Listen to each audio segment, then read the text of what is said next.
시청자 여러분 안녕하십니까? 뉴스7의 김명우입니다. 민주당 주도로 이른바 노란봉투법이 국회에서 강행 처리됐습니다.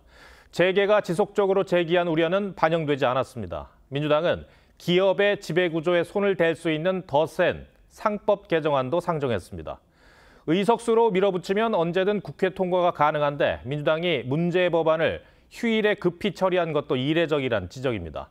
한미 정상회담을 앞두고 기업들이 이재명 정부 지원을 위해 총력을 다하고 있는 상황과도 대비되는 장면입니다. 먼저 전정원 기자입니다.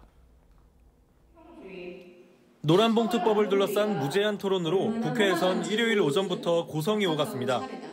노조법 여야 합의 처리가 대타협으로 됐으면 좋겠습니다.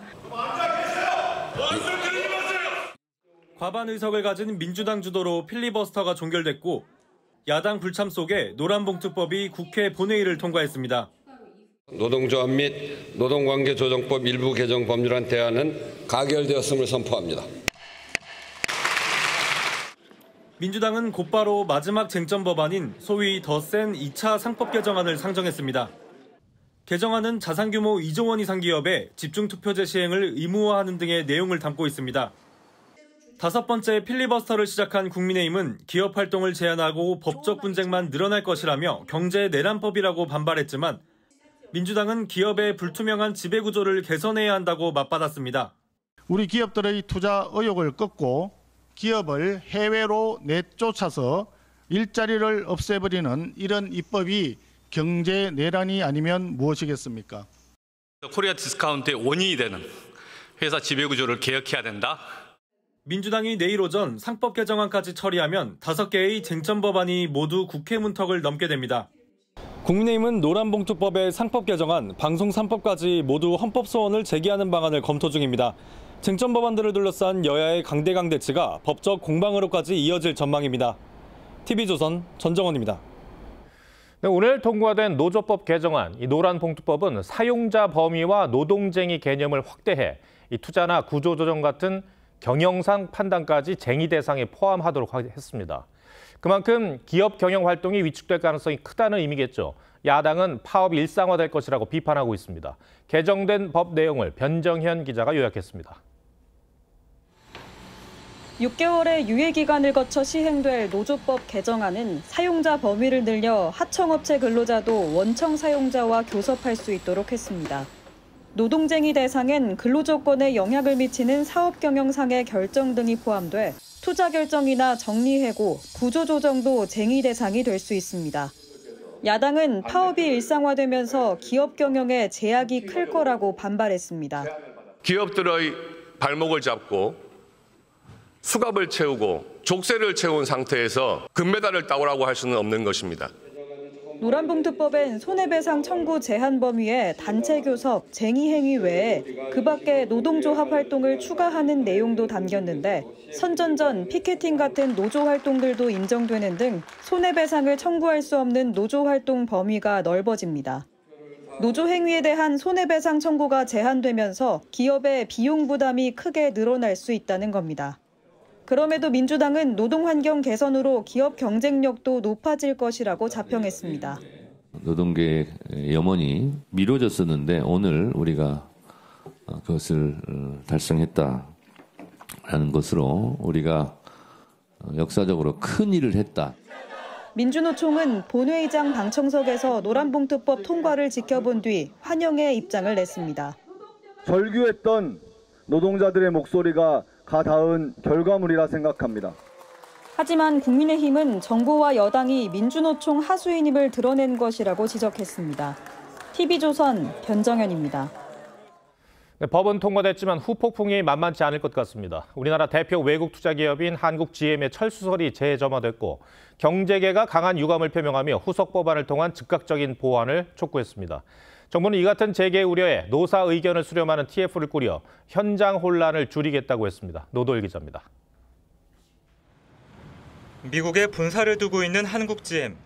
이른바 노란봉투법 시행을 앞두고 철수설이 제기됐습니다.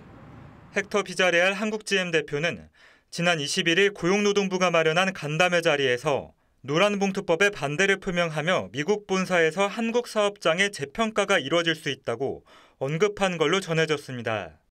한국GM의 철수를 시사한 걸로도 해석됐는데 최근 미국의 관세 부과와 한국GM의 자산 매각 추진 등으로 제기된 철수설이 또다시 불거진 거기도 합니다. 불확실성에 대해서 전반적으로 말씀하셨고요. 시행 준비 과정 속에서 그걸 같이 협력해서 해결해 나가자.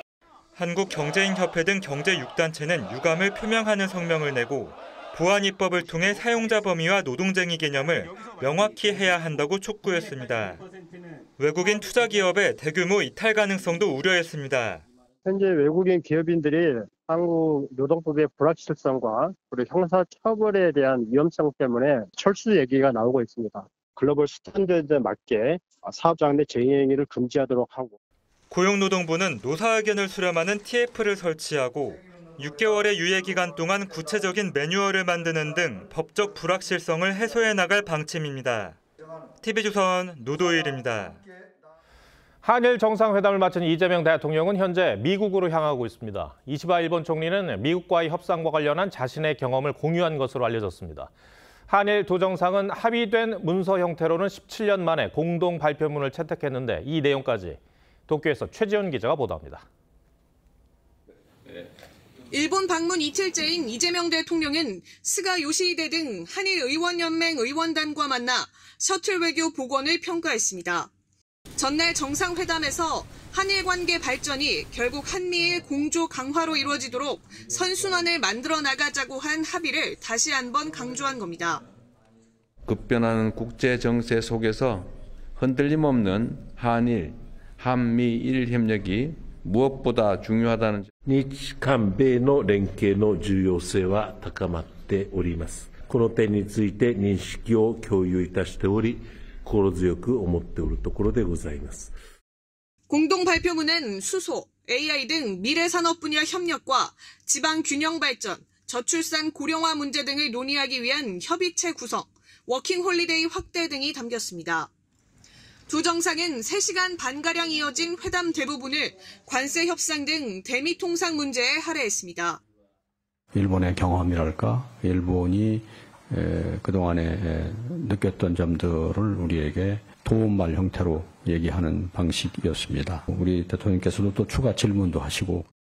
과거사 문제나 일본 후쿠시마산 수산물 수입 규제 해제 문제도 현안으로 거론은 됐지만 구체적 합의에는 이르지 못한 걸로 알려졌습니다.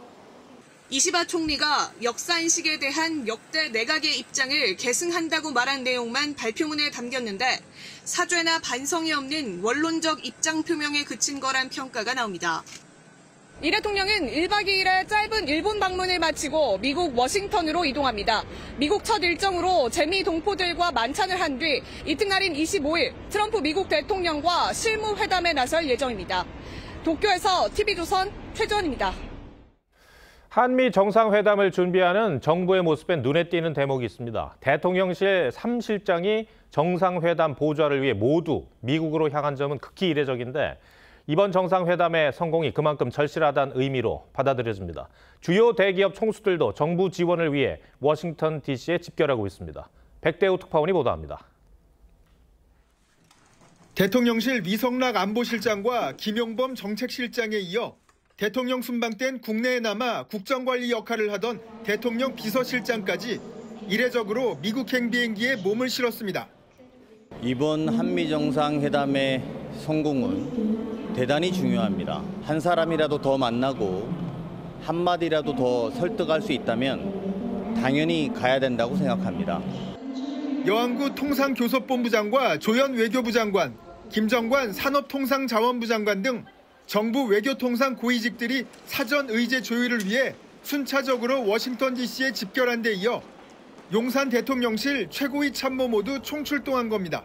사실상 국무총리를 제외한 정부 핵심 관계자 대부분이 미국을 찾은 셈입니다. 다만 경제사절단은 확실한 대미 투자가 가능한 대기업 위주의 소수정예로 꾸렸습니다. 지난 2023년 4월 윤석열 전 대통령의 첫 미국 방문 당시에는 122개사가 참여하는 대규모 경제사절단이 동행했는데 이번엔 주요 그룹 총수는 전원 동행하지만 규모는 2년 전에 비해 크게 줄었습니다. 한미 정상회담을 앞두고 정부가 사실상 대통령실을 워싱턴 DC로 옮겼다는 말이 나올 정도로 총력전을 펴고 있습니다. 그만큼 트럼프 대통령과의 정상회담에서 넘어야 할 산이 많다는 의미로 풀이됩니다. 미국 워싱턴 DC에서 TV조선 백대호입니다.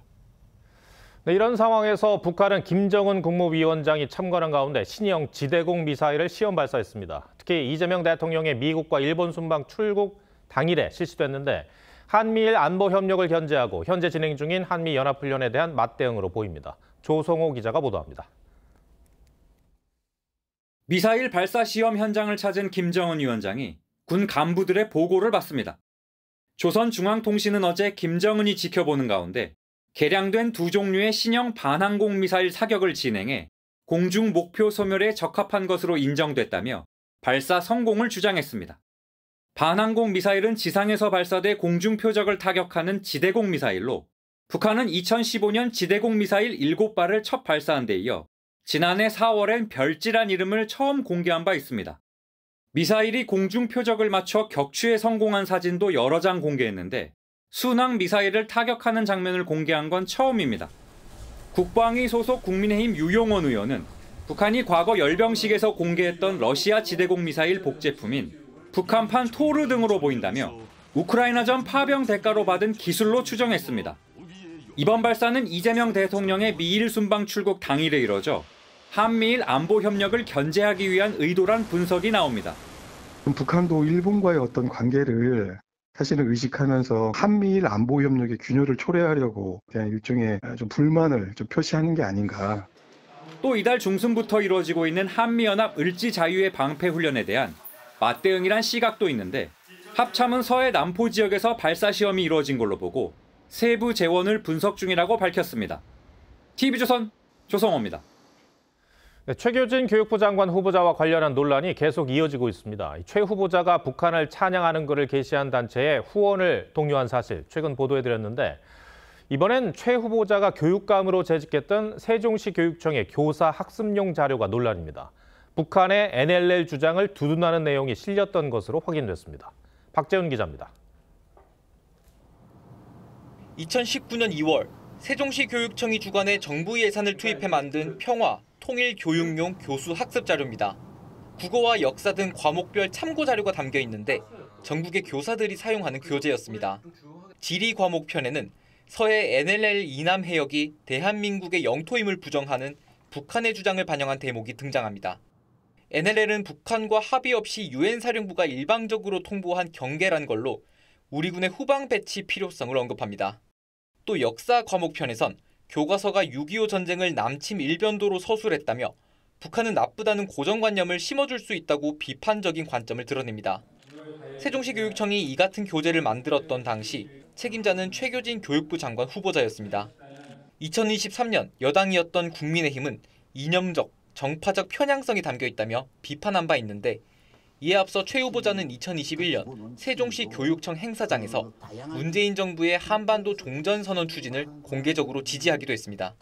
대통령께서 유엔 연설을 통해서 이제 종전선언을 하자고 확실하게 제안을 했고 물밑에서 이야기가 잘 진행이 되는 것 같아요. 편향성을 지적받은 교재에 최 후보자가 관여한 사항에 대해 인사청문회 준비단 측은 세종시 교육청의 역할은 행정적인 측면에 국한됐었다는 취지로 해명했습니다. 최 후보자의 인사청문회가 이르면 다음 달 초 예정된 가운데 음주운전 경력 및 논문 표절 의혹과 더불어 편향적 교육 방침 우려가 도마에 오를 전망입니다. TV조선 박재훈입니다.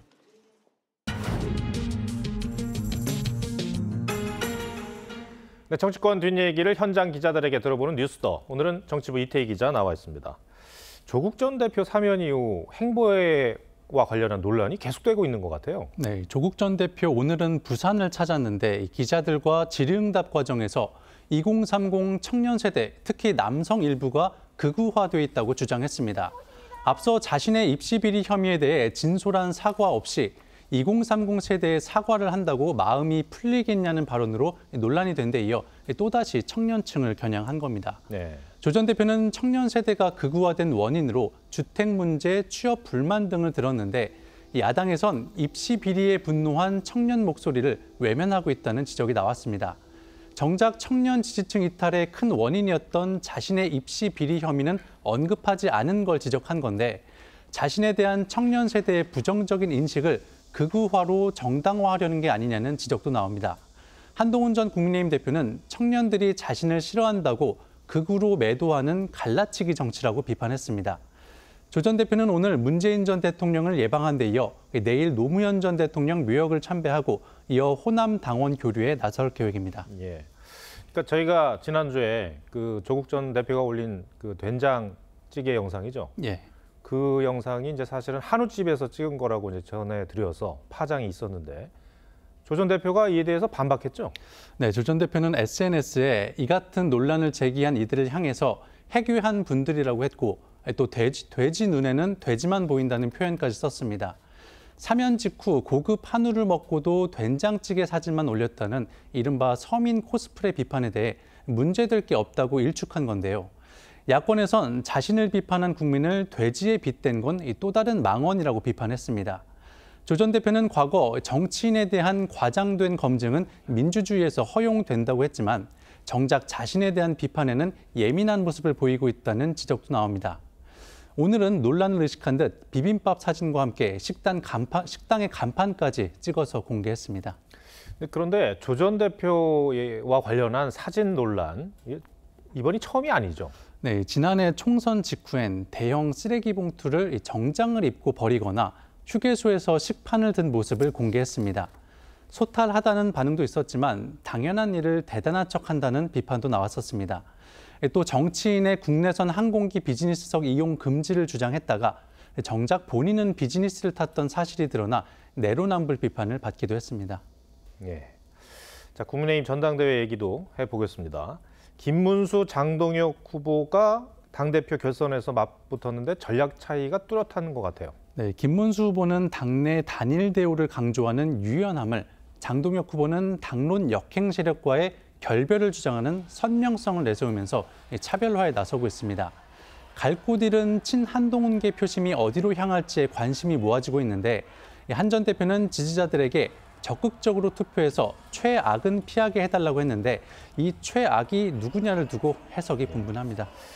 그러니까 두 후보가 이제 결선에 올랐는데 표차가 공개되지 않았잖아요. 네, 따로 취재된 게 있습니까? 이 득표율과 순위가 모두 공개되지 않았습니다. 과반 득표자가 없다는 사실만 확인됐을 뿐입니다. 당이 결선 투표 영향을 최소화하기 위해 함구령을 내려서 표차 확인이 쉽지 않았는데요. 이 때문에 확인되지 않은 비공식 정보들이 돌고 있고 당은 사실이 아니라며 진화에 나서고 있습니다. 각 후보 캠프도 자신들이 앞섰을 거라는 추측만 내놓고 있는 상황입니다. 다만 어떤 후보가 당선되더라도 탄핵에 반대했던 이 반탄파가 다수인 지도부가 출범하는 만큼 내년 지방선거를 앞두고 중도 확장에 대한 진지한 고민이 필요해 보입니다. 네, 알겠습니다. 이태희 기자, 잘 들었습니다.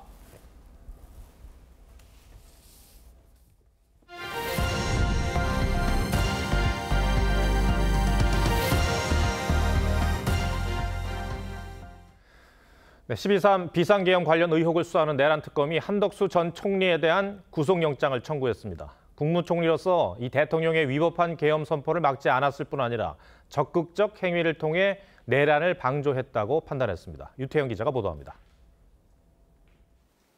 내란 특검이 한덕수 전 총리를 세 차례 불러 조사한 끝에 54쪽 분량의 구속영장을 청구했습니다. 특검은 한 전 총리가 대통령의 자의적 권한 행사를 견제해야 하는 책임을 다하지 않았다고 판단했습니다. 유언유복한 비상계엄을 사전에 막을 수 있었던 최고의 헌법기관입니다. 특검은 한 전 총리가 국무회의 소집을 건의해 불법적인 계엄 선포의 절차적 정당성 확보를 도왔다며 내란 방조 혐의를 적용했습니다. 한 전 총리가 비상계엄 사후 선포문에 서명했다가 폐기를 지시한 것도 허위 공문서 작성에 해당한다고 영장에 적시했습니다. 한 전 총리가 헌법재판소에서 계엄 당일 선포문을 보지 못했다고 밝혔다가 지난 19일 특검 조사에선 윤 전 대통령으로부터 계엄 선포문을 받았다고 진술을 번복한 것에 대해선 위증 혐의를 적용했습니다. 저는 계엄 선포 당일 대통령실에서 계엄과 관련된 문건을 보거나 받은 기억이 없습니다. 법원은 다음 주 중 영장실질 심사를 열고 한 전 총리 구속 여부를 결정할 예정입니다. TV조선 류태영입니다. 사건 현장에서 시신을 조사하던 검시조사관이 고인의 20돈 금목걸이를 훔쳤었다는 소식 전해드렸죠. 당시 목걸이가 사라진 걸 알고 경찰관들이 서로의 몸을 수색했지만 이 목걸이를 찾진 못했는데요. 알고 보니 목걸이를 신고 있던 운동화 속에 감췄었던 걸로 드러났습니다. 박건우 기자입니다. 모자와 마스크로 얼굴을 가린 남성이 경찰 호송차에서 내립니다. 지난 20일 시신 검안 과정에서 고인이 차고 있던 20돈짜리 금목걸이를 훔친 30대 검시 조사관이 구속영장 심사를 받기 위해 법원에 출석했습니다. 시신에 있던 목걸이 훔치신 이유가 뭔가요? 이전에도 검시 중 물품 훔치신 적 있으세요? 현장에서 범행 처음에 부인하신 이유가 있습니까? 사건 당시 고인을 제외하고 현장에 있었던 사람은 경찰관 4명과 검시 조사관 등 5명뿐이었습니다. 경찰 조사 결과 해당 조사관은 남동경찰서 소속 경찰관들과 과학수사대 직원들이 집 내부를 살피는 사이 시신 상태를 보러 들어가 금목걸이를 훔친 뒤 운동화에 숨긴 것으로 파악됐습니다. 시가 1,000만 원이 넘는 귀중품이 사라지자 서로 몸수색을 했지만 신발까지는 살피지 않았던 것으로 알려졌습니다. 확실하게 했나 봐요. 자기들끼리 좀 믿으니까 하면서 그냥 안에 있는 거 정도 이제 조끼나 이런 데 입는 거 정도. 조사관은 훔친 목걸이를 비닐로 싼 뒤 주거지 싱크대 밑에 보관하다 경찰 수사망이 좁혀오자 범행 이틀 만에 자수했습니다. 범행 이유에 대해선 금목걸이를 보자 순간 욕심이 생겼다는 취지로 진술했습니다. TV조선 박건우입니다. 정부가 산업재해와의 전쟁을 선포했지만 건설 현장 사망 사고는 끊이지 않고 있습니다. 이번 주말에도 오피스텔과 주택 공사 현장에서 작업자 2명이 추락해 목숨을 잃었는데요. 왜 이런 사고가 계속되는지 이심철 기자가 보도합니다.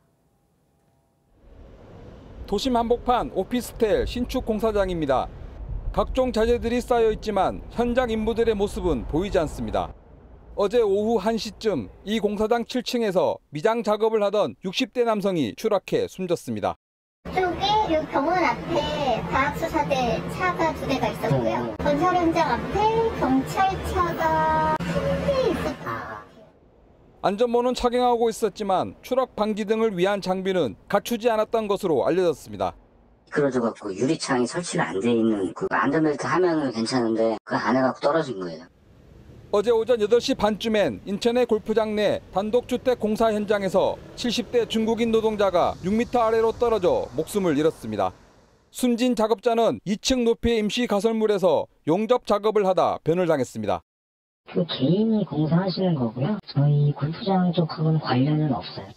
사고를 당한 2사람 모두 60에서 70대 고령층이었는데 2004년 37.5세였던 건설 근로자 평균 연령은 지난해엔 51.4세로 뛰었습니다. 경찰과 고용노동부는 공사장 내 안전수칙 준수 여부와 함께 중대재해처벌법 적용 대상인지 등을 조사 중입니다. TV조선 이심철입니다. 자신이 키우던 개를 전기자전거에 매달고 달리다 죽게 만든 남성에 대해 경찰이 수사에 착수했습니다. 논산 휴게소 인근에선 차주가 잠시 하차한 사이 차량이 비탈길을 타고 고속도로까지 진입하며 오중 연쇄 추돌 사고가 났습니다. 사건 사고 소식 이나영 기자입니다. 검은 대형견이 목줄에 묶인 채 거친 숨을 내쉬며 쓰러져 있습니다. 곁에는 주인으로 보이는 남성이 목줄이 매달린 전기자전거에 앉아 있습니다. 119 좀 전화해 주세요. 조금만 동물병원 있어요. 22일 오후 충남 천안천 산책로에서 대형견이 달리는 전기자전거에 묶여 끌려간다는 신고가 경찰에 접수됐습니다. 개는 구조됐지만 동물병원에 도착하기 전 숨이 끊어졌습니다. 한 핏자국이 몇 킬로미터 정도가 이어져 있는 상태고요. 경찰은 견주를 동물보호법 위반 혐의로 입건했습니다. 어젯밤 9시쯤 충남 논산휴게소 인근 고속도로에서 차량 5대가 추돌하는 사고가 나 6명이 다쳤습니다. 휴게소 주유소에서 기름을 넣던 운전자가 변속기어를 중립에 두고 차에서 나간 사이 차량이 비탈길에 미끄러지면서 고속도로로 진입한 것으로 알려졌습니다. 세우고 화장실 간 사이에 굴러 내려간 거예요? 경사가 있어서 내려간 거죠? 같은 날 밤 10시 40분 경기도 광주에서는 중앙선을 넘은 승용차가 맞은편 차량과 정면 충돌해 1명이 숨지고 5명이 다쳤습니다. TV조선 이나영입니다. 60대 이상 범죄자 비율이 처음으로 20대를 추월했다는 조사 결과가 나왔습니다. 청년보다 노년 인구가 더 많아진 인구 구조 변화에 더해 고령층 1인 가구 증가에 따른 사회적 고립감 심화가 원인으로 꼽힙니다. 이나라 기자입니다. 지난 7월 20일 인천 연수구에서 60대 남성이 직접 만든 총으로 30대 아들을 쏴 숨지게 했습니다. 경찰은 이 남성이 전처와 아들로부터 경제적 지원을 받지 못하게 되자 범행을 저지른 것으로 보고 있습니다. 생일 파티를 하던 중 피해자가 잠시 나갔다가 오겠다고 나간 후 자신의 차량에 보관 중인 사제 총기를 들고 돌아와 지난달 25일엔 서울 성북구 기름동의 한 기원에서 70대 남성이 흉기를 휘둘러 2명이 크게 다치는 사건도 발생했습니다. 한 사람은 저기서 누워있고 그 옆에 있는 사람, 신고한 사람이 벗어가지고 지혈시켜주고. 경찰청에 따르면 지난해 발생한 범죄 중 60대 이상이 저지른 사건이 전체 18.8%를 차지하면서 처음으로 20대를 추월한 것으로 나타났습니다. 최근 5년간 20대, 40대, 50대 범죄 비율은 감소 추세를 보였지만 60대 이상 범죄는 10년 사이 2배 넘게 증가했습니다.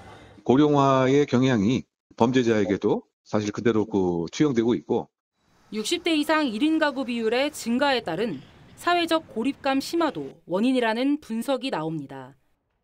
TV조선 이나라입니다.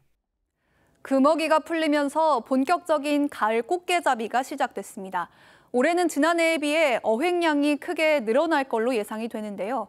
제철을 맞아 살이 오른 꽃게에 포구와 어시장은 물론 도심 마트에까지 활기가 돋고 있습니다. 강석 기자가 현장 취재했습니다. 파도를 가르며 고깃배들이 하나둘 부두로 들어옵니다. 어선마다 살오른 꽃게가 한가득 실려 있고 선원들은 분주히 박스를 옮깁니다. 지난 21일 금어기가 풀리면서 본격적인 가을 꽃게잡이가 시작됐습니다. 기분이 좋죠. 어작 나가니까 바다에 많이 잡았어요. 좋았어요. 하루 동안 인천 소래포구 공판장으로 들어온 꽃게는 6톤이나 됩니다. 경매장 중개인들도 한껏 신이 났습니다. 손바닥보다 큰 가을 꽃게가 들어오면서 모처럼 어시장에 활기가 돌고 있습니다. 어획량 급증에 가격도 싸졌습니다. 오늘 10,000원, 13,000원, 15,000원. 그러니까 작년보다 한 20% 싼 거예요. 대형 마트들에선 박스를 쌓아놓고 할인 행사를 벌이고 까봤을 때 한 10마리 정도 되는 것 같아요. 10마리요? 예. 그렇게 많이 들었다고? 톱밥을 비집고 나오려는 꽃게를 본 소비자들은 지갑을 열었습니다. 작년보다 올해가 확실히 싸져가지고 선물하기가 좀 좋은 것 같아요. 엄마든 고향 계신 분들한테는 선물하기 좀 좋은 것 같아요. 국립수산과학원은 올가을 꽃게 어획량이 지난해와 비교해 최대 40%가량 늘어날 것으로 예상했습니다. 차가운 물덩어리가 연안으로 들어오면서 꽃게가 그런 차가운 물덩어리를 피해가지고 이동을 하다 보니까 어느 한 곳으로 이렇게 밀집하는 그런 현상.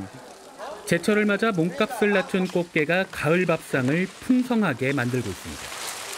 TV조선 강석입니다. 내수 진작을 위해 정부가 소비 쿠폰을 지급한 데 이어 다음 달부터 석 달 동안은 상생 페이백 사업을 시행합니다. 소비액의 일정 부분을 환급해 주겠다는 건데 지난해 소비한 금액보다 더 써야 한다는 조건이 있습니다. 얼마나 더 써야 하는 건지, 환급은 어떻게 받는 건지 잘 알지 못하는 분들이 많은데요. 자세한 내용 산업부 정은하 기자와 따져보겠습니다. 자, 정 기자, 상생 페이백 어떤 제도인가요? 네, 지난해와 비교해 카드를 더 쓰면 더 쓴 금액의 20%를 돌려주는 제도입니다. 예를 들어 지난해 카드 사용액이 월 평균 50만 원이었다고 가정을 해보죠. 오는 9월에 60만 원을 쓴다면 더 쓴 10만 원의 20%인 2만 원, 80만 원을 쓴다면 6만 원을 환급받는 겁니다. 다음 달부터 11월까지 석 달간만 시행되고 한 달 최대 10만 원까지 환급받을 수 있어서 석 달 동안 30만 원까지 환급이 가능합니다. 30만 원이면 적지 않은 금액인데요. 그런데 이 환급은 어떻게 받을 수 있나요? 네, 환급 절차는 이렇습니다. 우선 상생페이백 홈페이지에 들어가서 본인 인증을 하면 자동으로 지난해보다 더 사용한 금액의 20%를 선정해서 환급을 해줍니다. 본인 인증 과정에서 지난해 카드 사용액을 미리 확인하는 게 좋은데요. 현금 등 다른 방식으로 지출해 오던 것들을 카드로 얼마나 더 쓸지 계획할 수 있기 때문입니다. 환급액은 신청 다음 달 15일부터 신청한 순서대로 차례로 지급됩니다. 그런데 인터넷이나 앱 사용이 익숙하지 않으면 좀 신청이 어려울 수 있을 것도 같아요.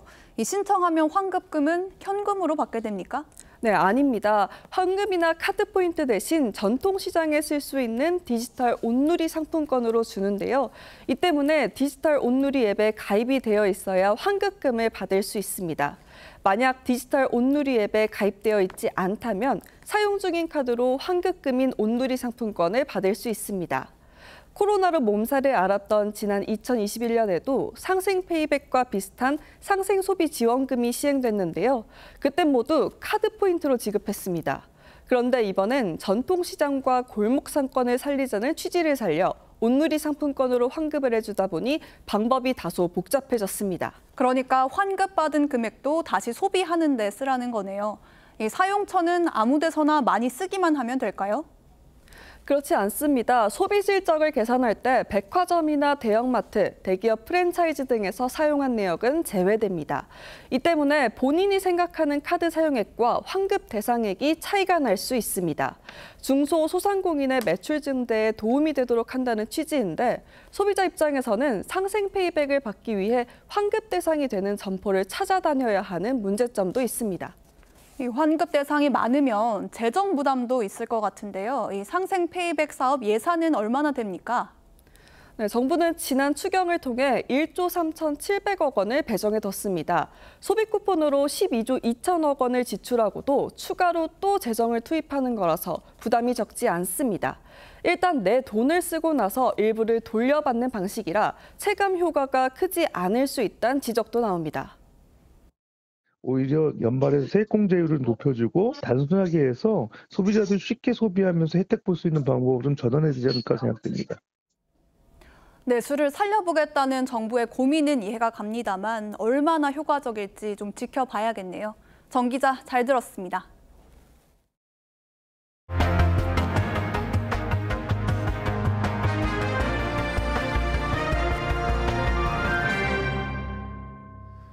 트럼프 행정부가 워싱턴 DC에 이어 19개 주에 주 방위군을 투입할 방침인 가운데 이 시카고와 뉴욕까지 그 대상으로 거론되며 논란입니다.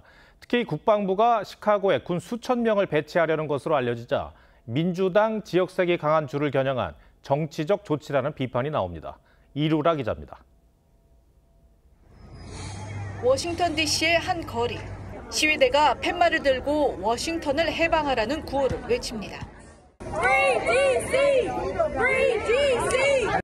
이런 반발에도 트럼프 대통령은 다음 주 방위군 투입 장소로 시카고와 뉴욕을 지목했습니다. 모두 친민주당 성향의 대도시입니다. Chicago is a mess. You have an incompetent mayor, and we'll straighten that one out probably next. That'll be our next one after this. 실제로 워싱턴 포스트는 국방부가 시카고에 주 방위군 수천 명 배치 계획을 이미 세웠고 일부에선 현역 군 투입도 논의됐다고 현지 시간 23일 보도했습니다. 시카고 시장과 일리노이 주지사는 즉각 반발했습니다. 범죄율이 감소하고 있다며 대도시를 향한 독재적 권력 장악이라고 비판했습니다. 특히 폭스뉴스는 트럼프 행정부가 19개 주에 방위군 1,700명을 동원할 것이라고 보도했는데 이들은 당국의 불법 이민 단속을 지원할 예정이라 실제 범죄율과는 무관하게 이민 문제를 정치적으로 부각하려는 것이 아니냐는 지적이 나옵니다. 트럼프 행정부는 법 질서의 회복이라고 주장하고 있지만 LA, 워싱턴 DC를 비롯해 시카고, 뉴욕 등 민주당 강세 지역이 표적이 되면서 정치적, 법적 논란이 이어지고 있습니다. TV조선 이루라입니다. 네, 이상기후로 지구촌이 몸살을 앓는 건 이제 일상이 된 듯합니다. 유럽은 기록적인 폭염으로 산불이 2주째 이어지고 있고 대서양 건너 북중미에선 폭우와 홍수가 덮쳤습니다. 장동욱 기자입니다. 산을 집어삼키듯 불길이 거세게 타오릅니다. 소방 항공기는 연기를 뚫고 연신 물을 뿌립니다. 섭씨 40도가 넘는 폭염이 강타한 스페인과 포르투갈은 최악의 산불에 휩싸였습니다. 2주 가까이 불이 계속되며 서울 면적의 6배가량 되는 땅이 잿더미로 변했습니다. Y en eso estamos. Lo que pasa es que es un incendio muy grande con muchísimo perímetro. Estamos hablando de 160 kilómetros de perímetro y tiene mucho trabajo por delante. Esto nos costará días, incluso me atrevería a decirte que semanas. 이탈리아에서는 볼로냐, 피렌체 등 주요 도시 7곳에 폭염 적색 경보가 내려졌고 유명 관광지 콜로세움에선 투어 도중 가이드가 폭염을 이기지 못해 심장마비로 숨졌습니다. Billions of people are already exposed to dangerous heat at work. 반면 대서양 건너 북중미는 기록적 폭우가 쏟아졌습니다. 멕시코 중부 도시는 순식간에 범람한 물길에 도로와 주택이 잠겼습니다. 허리케인이 상륙한 미국 남부 사우스캐롤라이나는 40개 넘는 도로가 홍수로 폐쇄됐습니다. 파키스탄과 인도도 이상호우로 막대한 피해를 입는 등 지구촌 곳곳이 폭염과 홍수로 몸살을 앓고 있습니다. TV조선 장도입니다.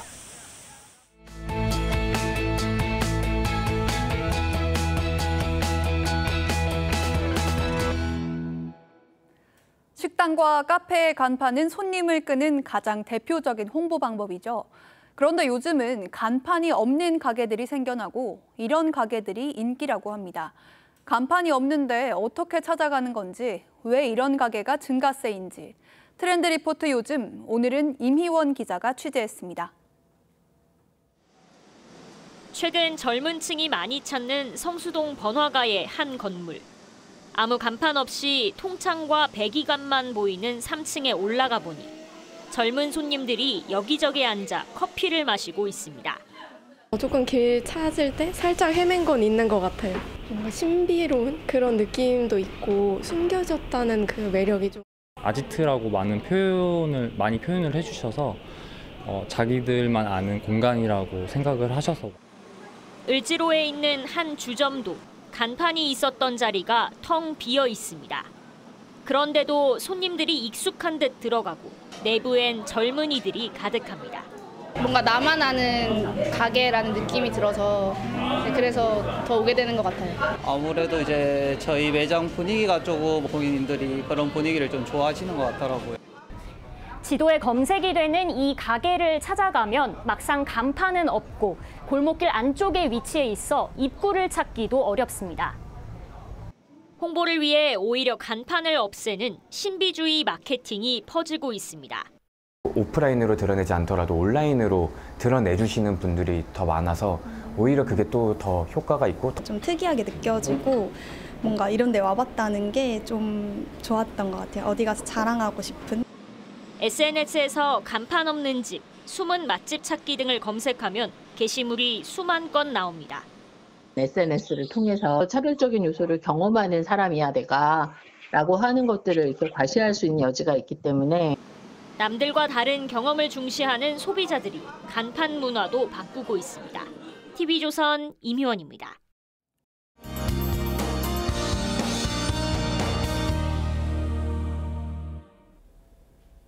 오늘도 35도 안팎의 찜통더위 속 휴일이 지나갔습니다. 내일은 전국 대부분 지역에 비가 내리겠는데요. 새벽에 서쪽 지역에서 비가 시작돼 점차 전국으로 확대되겠고요. 오후에 제주와 영남 지역은 소나기가 지나겠습니다. 모레까지 예상 강수량은 경기 북부와 인천에 최대 100mm 이상, 그 밖에 중부지방에는 최대 80mm, 그 밖에 영남 지역에는 최대 30mm의 비가 예상됩니다. 특히 내일 밤부터 모레 아침 사이 중부지방에는 강한 비가 집중되겠습니다. 비가 내려도 더위는 여전하겠습니다. 내일 아침 서울이 27도로 열대야가 나타나겠고요. 한낮 기온 보시면 서울이 32도, 대전 33도, 대구는 35도까지 오르겠습니다. 주 후반 수도권과 강원 영서에 다시 비가 내릴 전망입니다. 날씨였습니다. 8월 24일 일요일 뉴스7 마치겠습니다. 시청해주셔서 고맙습니다.